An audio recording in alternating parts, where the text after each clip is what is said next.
术数玄学的大扫盲。八字类了解人的命运，占卜类解决我们人生活中的小事情。地王哲学改天换地，风水是用来解决问题，改变后天的运，后天的运改变先天的命，我们可以做到改命。比如说我是小白，应该从哪一步开始学起？一个一个像通关一样的，你学完，即便不去改变别人的命运，你自己的命运肯定是可以发生翻天覆地的改变的。西元丰地中，起盘的真的是虚剑还是天罗地网，一尘脱俗啊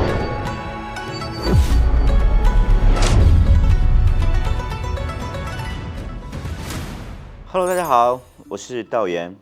Hello， 大家好，我是安南。大然老师啊，我们平台呢已经破了1万粉丝了嘛？那其实我们还是会有很多小白的新观众，他们会带着一些各式各样的问题过来。那我今天就是会看到有一些后台留言呐，发现了一个很有趣的现象，就是大家会经常搞混，像是八字啦、奇门遁甲啦、风水啦，他们到底是应该用在哪个场景？他们会有点就是模糊了。所以今天呢，我们就想请道源老师给我们来做一场术数玄学的大扫盲，梳理一下到底不同的术数各自有什么用，适合用在什么样的场景。我们把术数分为几个大类，那么第一个类呢就称之为命理类了，比如说八字呢、紫微斗数呢、面相啦，他们就像我们人生的说明书嘛。是，我是谁？我在哪里？我要去到哪个地方？对，我的人生需要怎么样去过？这叫命理类了。那么第二类呢，就是说叫卜卦类。就比如说六爻啦、梅花易数啦，像我们小六壬啦，它就是什么呢？就是在当下做决策的时候，我们又不能够有别人的生辰八字，是吧？我们也可能也看不到这个人的面相，对，我们只是当下的一个时空里面的一个信息，我们要立刻去做决策的，专注于眼前，解决眼前的事情啊，我们能不能做呢？能不能成呢？以什么样的方式去做呢？就是卜卦类的，对。那老师最擅长的，我知道是奇门遁甲啦，那它是属于哪一类呢？奇门遁甲呢，它其实实际上在我们的风水术数里面属于特殊的一类了，它的地位是比较崇高的了，称之为三式。哦，对，就是有3个品种。对，然后的话我们知道大六壬，奇门遁甲、太乙神术，这是古代称之为这个帝王之学啦。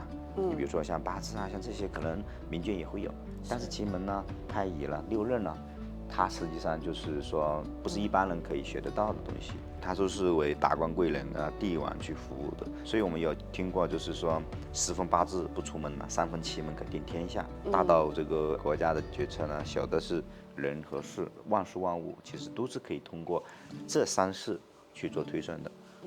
那么第4类就称之为风水类了。比如说我们的悬空风水啦、八宅啦、阳宅风水有阳宅三要啦，阴宅的我们有金锁玉关啦、勾勒阴阳啦，那这些它是人和环境结合起来的，是，它是帮我们调整，一般都是地理环境。其实这样听下来啊，各式各样的术数，它其实是占领着不同的职位，就像是我们在一个公司里面有明确的分工嘛，就是它每一个类别它都会不太一样。那我们今天就从一个最小的开始，从我们个人开始，命理类，好不好？好啊。那我知道我最熟悉的呢就是紫微斗数啦，大家都说紫微斗数跟八字其实都是算命嘛，其实我觉得八字更像是思考的比较多，就是你要去幻想，你看到这8个字，它会发生什么样的事情，你会在脑海里面过一遍。但是紫微就是不一样，它就会说，哎，我看你的盘，它像一套公式一样，就1加1等于2，你这个盘加上这个盘，它就会等于一个这个东西，它是这样子看的，我觉得。其实八字和你刚才说的那个紫微斗数其实都是要有很大的这种想象力的，因为是意象的。你算命，你探索人生说明书，其实实际上它都是有意象的。紫微斗数你知道它也看盘了，对，它也是像一个12宫盘嘛，它有12宫盘了，里面的话，然后也包含着财帛宫啦，还有什么禄仆宫啦，对吧？那八字的话有弄旺衰的，然后有弄五行的，然后有弄调候的啊，有弄这个格局的，对，在算命题里面，八字的话它更普及了。比如说我们现在用基本来算我们的个人的命运的话，其实大多数会用到八字呢。但是我知道有一种很直观的，就是面相，就你看到这个人，你大概就能知道他是怎么样的一个性格。是。那他这种又起到一个什么样的作用呢？其实我们的面相大家有看过，就是我的有一期那个频道里面，对不对？那期我看了很精彩。对，就是我们这一个派别对于面相呢有它独特的这种看法。面相在我们这个风水命运体系里面呢，它其实想占一个崇高的地位。比如说我们有蚂蚁神相，是吧？其实面相它也是要计算的，哪一年哪一月，然后我们看的是点上的哪一个宫位。我们所有的风水术数最后都是要计算那个能量，而面相其实实际上它是最快能够就是可以感知到这个人的能量磁场的。所以我们中国人有相由心生嘛。对，我听说就是有些人就是可能一开始面相不怎么好，但是因为心地善良，可能面相就会越来越好。对，因为这个世界本身是不存在的，它只不过是跟高维空间你在这个低维空间里面的一种投射。所以如果你的心性不一样了，那么呢，它投射出来的呈现结果就不一样了。所以的话，就是为什么我们一直说修心即可以改命，所以所有的风水术数其实它都是能量。那就说到能量了，那我知道数字能量也是道元老师比较擅长的，它应该是一个比较接近于现代的一个体系了，因为像是古代是没有电话号码的嘛。其实数字一直存在，只不过是说我们现在用于这个电话号码上面，其实实际上就数字能量，它从古至今它都有的。人的生日也是数字，对，生日也是数字呀。然后的话，你人这一辈子是没办法逃脱过数字呀。比如说我们的先天八卦、后天八卦不就是用数字组成的吗？对吧？然后我们道生一，一生二，生三，三生万物，不就是数字组成的吗？它也是可以来探索命运的。比如说你用的这个手机号码一直用了2年或者3年呢，它其实实际上就是你现在的命运的写照。这么神奇？对，你现在是有钱的还是没钱的？然后你现在是单身的还是结婚的？你的夫妻感情好不好？然后你的六亲关系怎么样？你的工作是否顺利？你的性格是怎么样子的？那其实我选的这个电话号码，其实也是先天冥冥之中注定了，我就是会跟这个号码在一起。对，这就是你命运的指引。所以，一个很有钱的人或者是走财运的人，他绝对不会选一个这个没有财富的电话号码。或者是说一个很倒霉的人，然后突然选一个比较好的号码，也预示他要转运了。那如果提到这个的话，我就想问，如果我下一次选号码的时候，我能不能用第2类我们的卜卦类去占卜这个号码到底适不适合我呢？如果你当时是走运的状态，比如说有2个电话号码，一个电话号码是吉利的，一个电话号码是不吉利的，然后可能你用占卜类选到一个吉利的。但是如果2个号码都不吉利的话，可能是这个是大灾，这个是小灾。所以如果你要选电话号码的话，还是建议去学习一下数字能量，就比较好一点。那刚好聊到我们的占卜类啦，比如说我遇到一些比较具体的问题，像是我这个工作合不合适我这个东西丢了，到底能不能找回来？那我这个东西就是用占卜卜卦类的比较合适。我觉得这个你用小6壬就好了。小6壬。对，小6壬的话，它因为它是天人感应之下的当时的这种灵感。那比如说用六爻也它是一个计算方式。它也定四爻应爻，然后定变卦，它也要定朱雀玄武。你现在你起一个卦，那爻一爻是老阴老阳，然后老阳变老阴，老阴变老阳，对吧？然后的话哪一卦变来定主体之间的这种关系，哪个是用卦，哪个是提卦。哇，这么复杂！如果你真的学会了六爻，其实它就会告诉你。这个事情的状态是怎么样？你的心态是怎么样子？对方的心态是怎么样子的？我们用什么样的方式去达到这个目的？达到这个目的的这个过程之中，其实我们遇到哪些人和事？它感觉更像是一个占卜类的细盘，就是它会把你占卜的这件事情的所有的细节，通通告诉你。对。那梅花易数呢？梅花易数它其实也可以，我就讲所有的术不分高低啊，是因为你知道，你像梅花易数是谁创造的？他是邵雍啊，邵康节啊，他写个《黄极经世书》啊，就历史上能写出对于未来进行预测的预言书制作的这样的人，他对命理那已经是可以做到了随心所欲了。对，所以他发明的东西怎么可能会说只是表面上那么简单呢？只不过是说你这个风水术数师学习的有多精通，就术数不分高低，人他有分高低的，就是看你人学到哪一个层面，对哪一个层面是。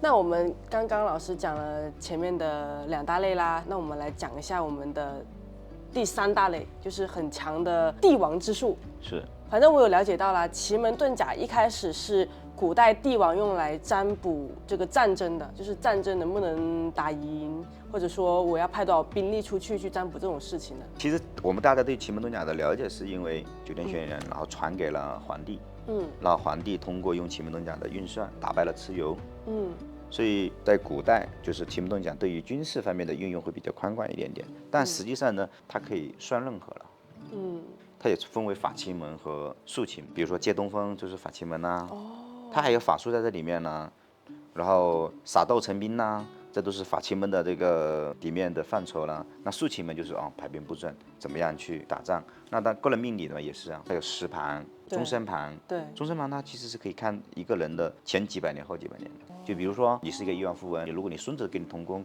你就知道大概就是跟你差不多能量了，这个家业可以传到你孙子那里去了。就是可以算几十代，所以奇门遁甲它可以推很远。哇，那奇门真的很万能呢。对，它就是一个万能的呀。就是它相当于大小事情全都被它掌握了，无所不包。所以如果你们对奇门有感兴趣的话啊，以后我也会出奇门课了。奇门遁甲里面有天地人、三盘啦，它也有三奇六仪啦，还有移星换斗、济公，它还有引干、九星八门，这是奇门遁甲。那太乙神术讲什么东西呢？太乙神术其实实际上它也是法术，它是法术科的。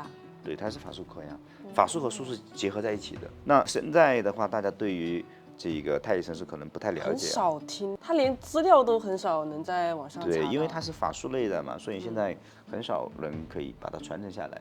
但因为我有失传的原因呢，所以我对它里面会有些了解了。那太乙神术主要也讲天地人、三盘，那它还会讲72局，有16神将。所以它其实实际上它也是来占卜这个国运的，一个国家的朝代更迭啊，它主要是用于测国运、国策。大六壬的话，它有天盘有地盘，它也有，也是一样。然后呢，它有4克、3传，也有神将。它其实实际上呢，就是万事万物的，它解决是人和人之间的这个关系，事与事之间的这种关系。大六壬是解决人事，太乙神术解决国事，奇门遁甲是解决天下事，对，天下事，天下事，对，解决所有的事。那我们刚刚前面就讲了，像是我们的占卜类啦、命理类，还有我们大三式啦。那我们现在最后一个就是老师最擅长的风水类。那我既然就是听一命、2运、3风水，那这个它的作用和它这个排序到底是什么样的关系呢？风水是用来解决问题的，是。就我们经常听过，就是一命、2运、3风水，对4积阴德、5读书、6命7相8敬神、9爻贵人10养生。哦，原来后面还有这么长。对啊，然后其实风水你看排在命运后面嘛，命运后面就是风水。我们通过八字类的，我们了解了个人的命运，知道他这个人在什么时候能走运，什么时候能倒霉，他有什么样的祸福吉凶。比如说他命中里面有破产的危机，先天的命运在这里了，然后看他的大运，他大运确实也是不好，命和运都在这里了，都已经好像是已经注定了。对不对？那这个时候就开始要用风水去改变了嘛，因为风水它是一个环境的能量，我们知道，把环境改变了，人就会改变，人是环境的产物嘛。是。我们用风水改变后天的运，然后呢，后天的运改变了先天的命，所以这样子的我们可以做到改命。但是如果你只看风水的话，如果你不懂得命理，我都不了解你的命运，用神是什么，忌神是什么，我只用风水这个通用的这种版本去对待每一个人，那当然他会产生不良的后果了。就好像是一栋商品楼，可能都是那个户型，但是里面住的人的八字不一样，所以它的调整也会不一样。总不能那一栋楼我都是摆那一个物件吧？是的，所以每个人的命运它是不同的，我们不能够教哑巴说话。其实风水是首先第一个，它肯定是一个命理师。就是其实老师的派别就是会结合到命理的知识去帮大家调整这个风水。对。但是有些市面上的风水师可能就是我先不管你3721，我给你一顿调。对，就是可能他们也不会看八字，然后他们只会用风水去跟别人去调。那我想，你都不知道那个人的命运，你都不知道那个人走什么样的运，他是好是坏，然后你就给别人调，那不就张冠李戴吗？那刚才我们道元老师跟我们分享了很精彩的术数的区别和它的用途啦。那如果按照比如说我是小白，我想要学习，应该是从哪一步开始学起呢？其实我觉得，以我的经验来讲呢，你学任何术数都可以了，术数无先后了。因为你知道每一个术数的理论知识，它都是从阴阳、从五行开始的。比如说，我在数字能量课里面我也会讲到，然后比如说我在小六论里面我也会讲到，然后我在八字课里面的时候我也会讲到。其实所有的基本的功越扎实，它才能够在你后面学其他的术数的时候，然后你能够融会贯通。我每一个术数我都有研究过。那我自己研究那么多的术数，然后的话，我得出来的总结，其实实际上可以帮助大家去少走些弯路了。那比如说，如果你学我的课程，我建议从数字能量开始学，因为只要你认真，其实是5天，甚至3天时间，你就可以这么快就可以学好这门术数。因为我们学术数的时候一定要有获得感。什么叫获得感呢？就是我能运用上。我真的看这个手机电话号码，我就知道对方是一个什么样的状态，对方是一个好人还是个坏人，有没有钱。这种获得感会让你有成就感，然后你会一个一个像通关一样的。对。然后你可以学小六论啊，你们也可以去学八字呢。其实八字课好像我把初级的八字课好像是拿来免费送的，我记得好像是这样子，大家就可以联系我的助理去拿那个资料。那么我会出一个高阶版的这个八字课，能从口诀里面就直接看八字的。大家如果也了解我的面批的话，其实我看八字很简单，真的很简单，一个八字15分钟绝对给你看完了。然后剩下的1个半小时时间是干什么呢？就是规划你的未来的，这就是八字课。那如果八字课你也学得很好的情况下面的话，那你可以尝试一下去奇门了。更加高阶的了。对，那学完奇门呢，你不要学其他的，天下无术了。然后如果你想要做一个职业的风水师，那再加一点老师的风水课。对，你风水你放在最后面，就前面的话，其实上它都是了解个人命运的。那后面的话你可以学风水，然后它就可以什么合一了。你学完，即便你说你不去改变别人的命运，但是你自己的命运肯定是可以发生翻天覆地的改变的。所以，如果我们屏幕前呢有想跟我们道元老师学习我们上面的术数的话，就可以去添加我们的 WhatsApp 这个小助理，这里也会有很多的一些学习类的资料啊，可以分配到给大家。那我们这一期到这里就差不多了，感谢我们道元老师的分享。那大家一定要记得点赞、订阅和 follow 翻我们的 channel。那我们下期再见啦！好的，我们下期再见，拜拜。